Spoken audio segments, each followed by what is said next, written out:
పూర్తి వివరాల్లోకి వెళ్ళే ముందు మీ అందరికీ మా యొక్క విన్నపం. ఈ వీడియోని మీరు చూసిన తర్వాత లైక్ చేయండి, మీ బంధువులకు మిత్రులకు షేర్ చేయండి, అలాగే సబ్స్క్రైబ్ చేయండి. ఇదే మీరు మాకిచ్చే ప్రోత్సాహం. దైవదర్శనం ప్రేక్షకులకు నమస్కారం. ఇప్పుడు మీకు పరిచయం చేయబోయే ఆలయం సంగమేశ్వర ఆలయం. సంగమేశ్వర ఆలయం ధర్మాబాద్లో ఉంది. మహారాష్ట్ర రాష్ట్రం నాందేడ్ జిల్లాలోనే ఉంటుంది ధర్మాబాద్. ఈ ధర్మాబాద్ మంజీరా మరియు హరిద్రా నదులు గోదావరిలో కలిసిపోయే త్రివేణి సంగమం వద్ద ఉంటుంది.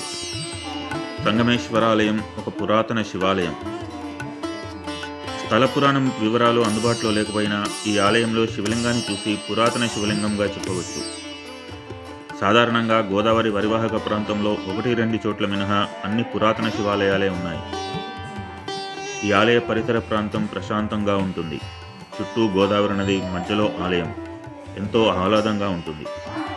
ఈ ధర్మాబాద్ త్రివేణి సంగమం మన తెలంగాణ రాష్ట్రంలోని ఆదిలాబాద్ జిల్లా, నిజామాబాద్ జిల్లాలకు అతి దగ్గరలో ఉంటుంది. నిజామాబాద్ జిల్లా కందుకుర్తిలో దిగి పడవల ద్వారా ఈ ఆలయానికి చేరుకోవచ్చు.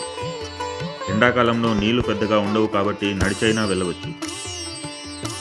కార్తీక మాసంలో వనభోజనాలకు అనువైన ప్రదేశంగా చెప్పవచ్చు. ఎందుకంటే నదీ స్నానం, శివలింగ దర్శనం కార్తీక మాసంలో శ్రేష్టం కదా.